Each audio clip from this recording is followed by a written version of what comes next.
ఇక్కడున్న కూరగాయలు మనకి ఏ ఆకుకూరలు వచ్చినా మన ఇంటికి బండి తీసుకొని వస్తాడండి. కొన్ని కొన్ని ఏరియాస్‌లో. కొన్ని కొన్ని చోట్ల మనం సూపర్ మార్కెట్‌కెళ్ళి కొంటాం. కానీ ఏదేమైనా తళతళలాడుతూ కనిపిస్తాయి కొన్ని కానీ, వాటి తాలూకు న్యూట్రిషనల్ వాల్యూ ఉందంటారా?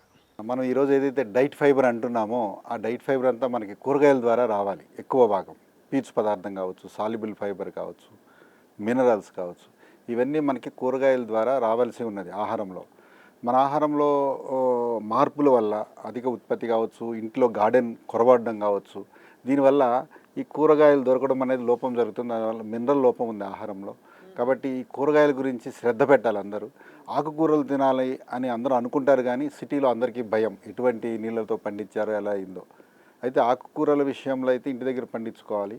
అయితే మనకి చాలా సందర్భాల్లో ఏం జరుగుతుందంటే పండించిన తర్వాత కూడా కొందరు అది తడతడలాడటానికి స్ప్రే చేయడము, రకరకాల పద్ధతులు పాటించడం, మాల్ ప్రాక్టీసెస్ వల్ల కూడా వినియోగదారుడికి అది నష్టం జరుగుతుంది.